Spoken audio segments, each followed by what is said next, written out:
What's up, guys? Welcome back to another episode. My name is Caden. Today I'm going to be giving you guys some winter camping tips in the Go Fast Camper.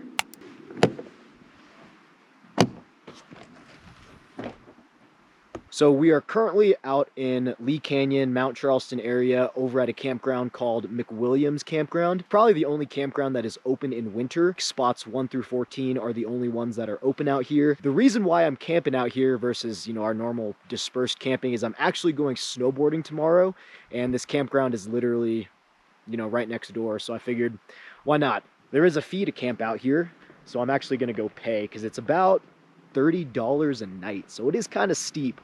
And these are what the spots look like. Wow.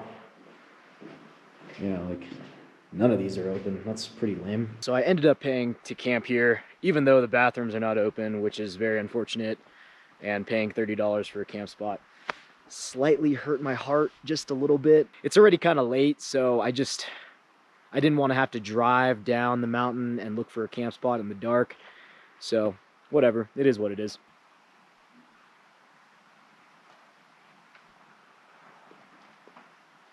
Let me show you what I got.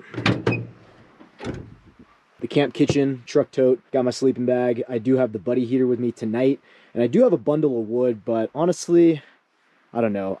I'm not exactly sure if I want to use that fire pit or not.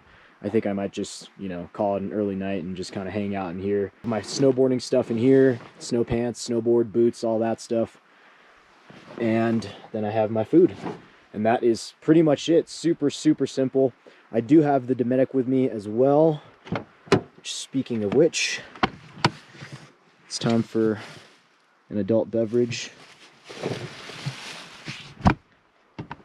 So today I'm giving you guys a bunch of my winter camping tips for the GFC. I've camped out in the GFC now a good amount of times, and so I think I've gotten a good little system down, at least to, stave off the cold and enjoy myself whenever the temps are really low.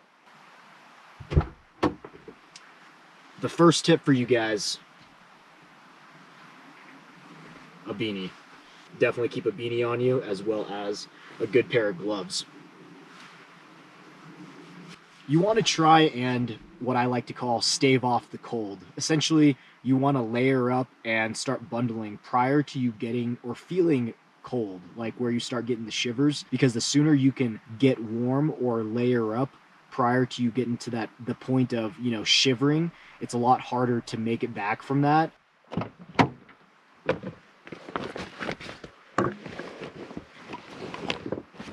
So the next tip I have for you guys, layer up. Definitely have a good sweater on you. Be prepared, essentially. You want to be prepared for these kind of conditions. And again, like I mentioned, stave off the cold, layer up early. I'm not at the point where I'm shivering yet, but I know here soon, especially when that sun goes down, it's going to get cold. So definitely layer up early. Also, base layers. Make sure you are not wearing any type of cotton. Make sure you're wearing some type of wicking material. So right now I am wearing an athletic shirt.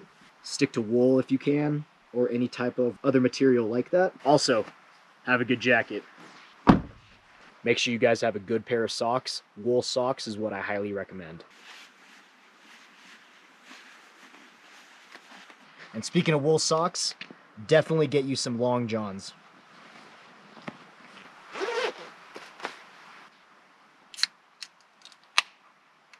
Cheers, guys. So now that we've kind of covered everything on your person, making sure you have a good jacket, you got a hat, got a good pair of gloves, wool socks, a base layer of some sort that isn't cotton, long johns. Next up on my list is your sleeping arrangements. So having a 0-degree sleeping bag like the one I have here, or if your bag is not rated for 0 or whatever temperature, colder temperatures that you guys are camping in, you can always buy a sleeping bag liner that will add a couple degrees of warmth to your current bag. Sleeping bag liners are not going to be as expensive as 0-degree bags. This bag right here is a Cabela's 0-degree sleeping bag, and I believe it was only like $100. But it is not like the packable kind of sleeping bag. So as you can see, it is pretty gigantic. Next up, within the GFC, I have added a 1-inch foam bed rug. So this is made by Bed Rug, and this was about $100, but this helps a ton with keeping the inside of the truck bed insulated. Next up is having some type of heat source, if that's what you're into. You know, you don't necessarily need this. It's totally up to you, whatever you feel comfortable with. But if you do have some type of heat source like a buddy heater or a campy stove like the one I showed you guys last video, which I am cooking on that tonight, so stay tuned for that. If you are using one of those heating sources out inside the cab, make sure that you do have a CO2 detector. Make sure you carry a couple hot hands, because these definitely come in handy. If you have no heat source, this is really all you need, but grab a couple of them, because what you'll do is you'll layer them on your person, in your pockets, in your socks, and that'll really do a lot to keep, you know, the cold out. So definitely make sure you have some hand warmers, and make sure you have enough hand warmers for your entire trip.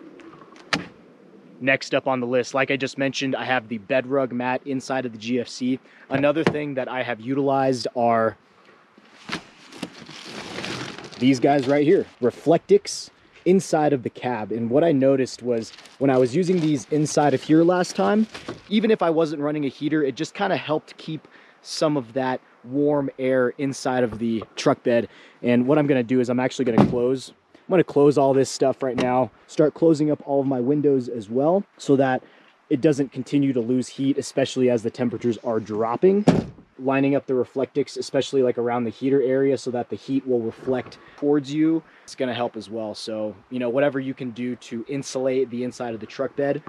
Something that I have not done yet, but I highly recommend, is covering up the truck bed holes. If you have a Nissan Frontier like me, you guys already know that I had to take off my Utilitrack rails, unfortunately. Just make sure you cover those holes up afterwards, because the truck bed has a really good knack for kicking up some of that wind and then kind of flowing into the truck bed. I'm not exactly sure if I would call it a 4-season tent. I think the coldest I've camped in this is maybe in the teens, and you know, I didn't die, but GFC does say that this is a 4-season camper.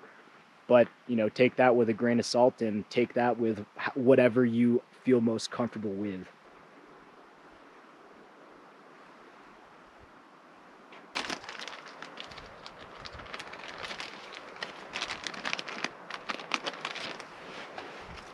Oh man, you can hear the wind coming in through those trees.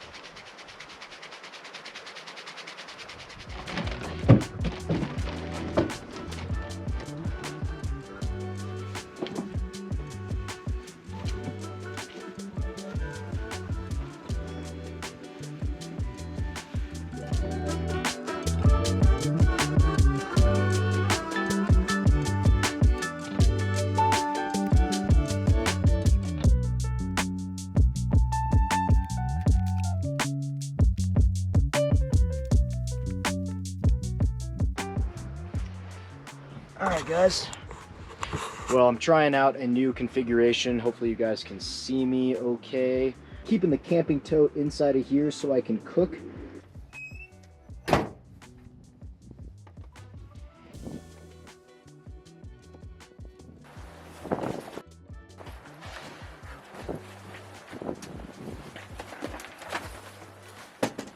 Getting settled in here. A strong gust of wind, like, just ripped right through. Some of you guys have asked this from like where I got these curtains.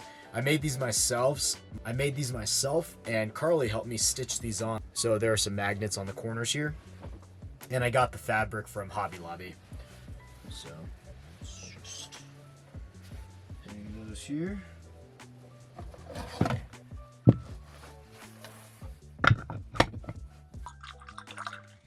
I'm gonna fill it like halfway, so it lasts for a little bit.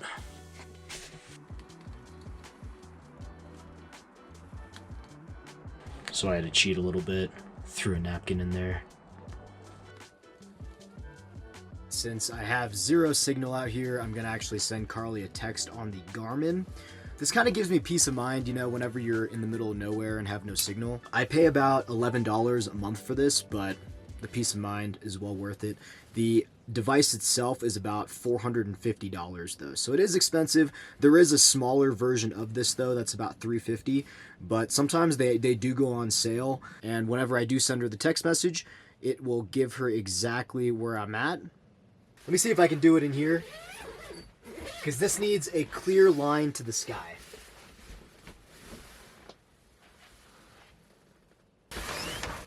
There we go. So I don't know if you guys just heard that, but the Garmin connected.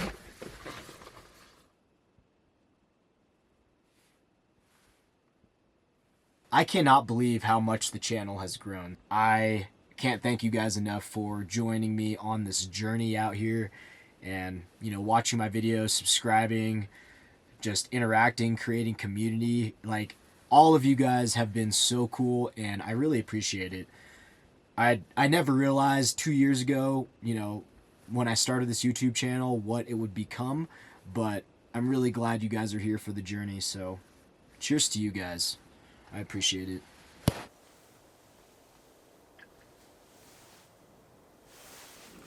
This is the Yoga Flex, or no, the Lenovo Yoga, so I can just kind of like hang it on stuff, and has a built-in stand. I'm a Windows guy.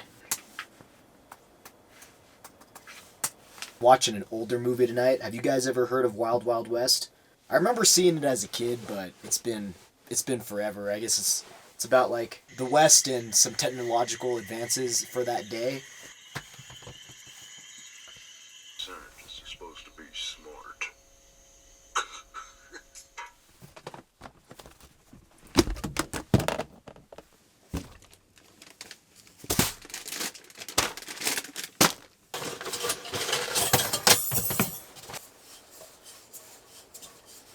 So to turn it into a fireplace, I just gotta put this guy back on. But what I'm gonna do is just use it as a stove for right now. Just need some spices. You guys may have seen my last video and I was missing forks. I literally couldn't find forks, but check this thing out. Whole cutlery set. I'm gonna use my trusty old Coleman burner. I have yet to do like this double, you know, table setup, so I'm still just experimenting. All of this is just a continuous experiment, you know. So let me just stand up so you guys can kind of see what I'm working with. I'm sitting down over here, and then I'm going to cook right over here, and then this is where I have my heater for later if I do want to turn it on. But then I have the whole camp kitchen over here. I was going to cook on this side, but considering the camp kitchen, you know, I might need to get into stuff over there, so I figured let's not cook over here. I'm less likely to utilize this, so I'm actually going to cook on this guy here.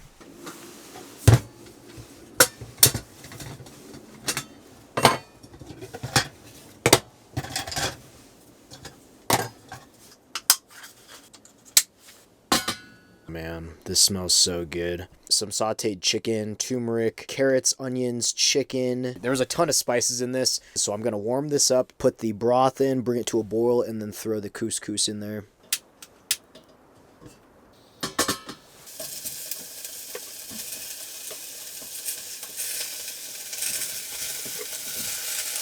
Do about 1.5 cups of chicken broth.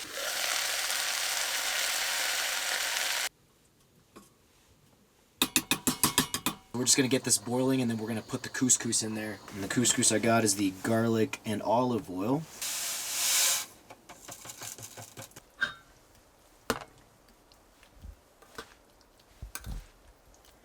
We're just going to cover that for 5 minutes, and then that should be it.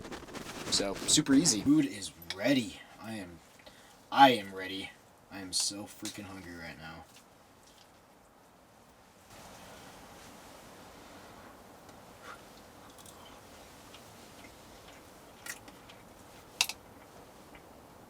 Oh my gosh, that's amazing.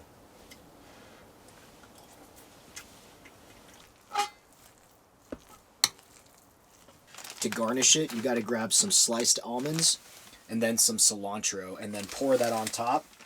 I'm actually missing some lime, unfortunately. For my last tip for winter camping, have a hot meal before you go to bed.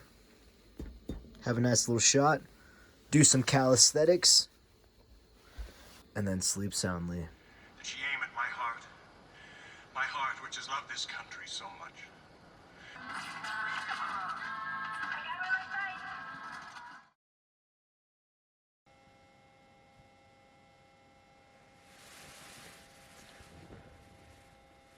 Good morning, guys. Didn't get too cold last night, but luckily I had my hat, some hand warmers, and my big 0-degree bag. A couple other options if you don't have a very good sleeping bag is boiling some hot water and then putting it into like a Nalgene bottle and then shoving that into your sleeping bag. One more thing that you can also do is if you have a heated blanket and if you have a power source, you can definitely use the heated blanket. I actually kind of prefer the heated blanket over using the camp stove. Unfortunately, the heated blanket that we have, it doesn't have an auto shut off, and I don't like that because then it drains my entire Goal Zero battery and then my fridge has nothing to charge off of. I really do like this campy stove here. It doesn't get hot on the bottom. The heat is all just right here, and it doesn't hit the floor at all. So the lift tickets for Lee Canyon Ski Resort were only like 25 bucks. And holy crap, that's probably the cheapest lift ticket I've ever paid for in my life. I did have to pay $10 for parking up there, $35 to ski or snowboard for the day. Can't beat it. Time for coffee and breakfast. And go.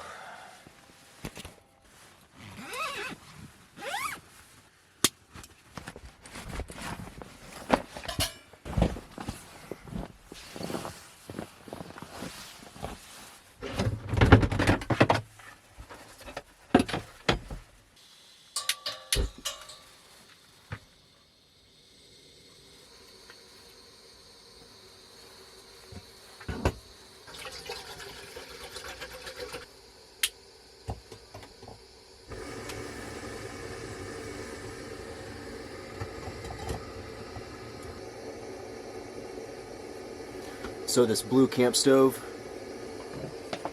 I'm gonna put a full-on review of this camp stove eventually, but I've been enjoying it. It's a really nice alternative to a jet boil, less than 70 bucks or something on Amazon, but it boils water really quick. I really like how big it is, so you can actually cook in this thing, and I like that it has a legit lid, and I like that it actually has a legit handle versus on the jet boil, it's just a, it's just like the little felt handle. The big propane bottle fits inside of here, as well as everything else you need to boil water, so it's pretty nice. It did come with a pot holder, which is really cool, but I lost mine, so it's been a good stove for how much it costs, so I recommend it if you guys are looking for a stove. It's definitely not a backpacking stove. It's definitely a camp stove. You can boil a ton of hot water in it, so I think the capacity of this thing, and look, water's already boiling, but I think the capacity is probably like 10 cups or something like that. So for breakfast, I'm having some lasagna, breakfast of champions, and then for coffee, I'm actually going to be trying out my AeroPress. I haven't used it yet, so we'll see how it goes.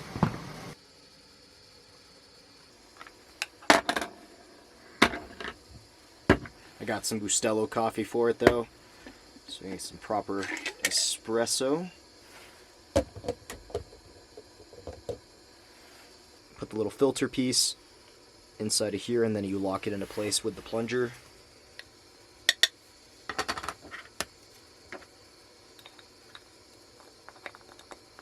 Throw that in there. So this is what's going to tell you how many cups you want to make. Since it's just me, I'm going to just make one. So let's pour some water in there. You gotta stir it around with this thing. And all we gotta do now is plunge this down.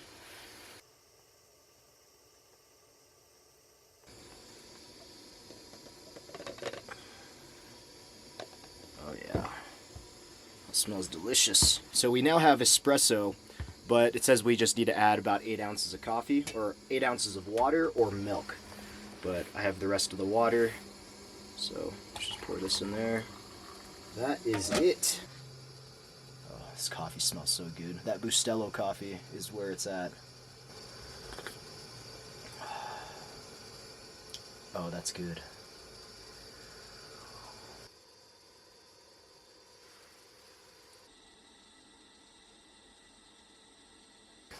Breakfast is ready. This is probably one of my second favorite mountain houses. I love lasagna in general. I'm like Garfield, but this is good.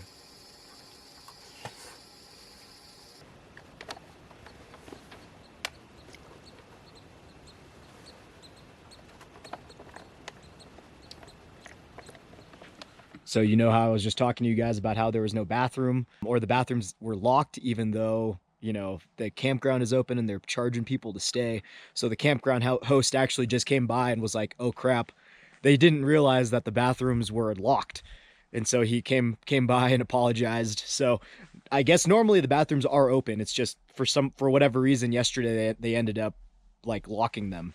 It's all good. I just really need the bathroom in the morning, so it doesn't, you know. But we're gonna go get camp all packed up, and then we're gonna go hit the slopes. So let's go.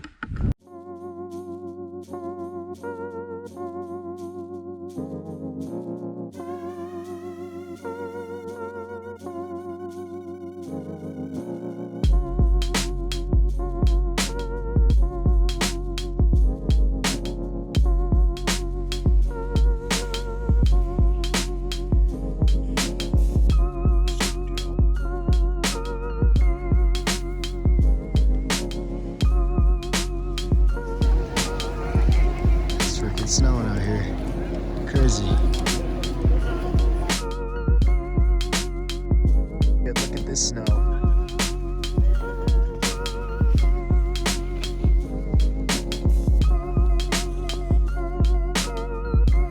It is snowing so much, this is crazy.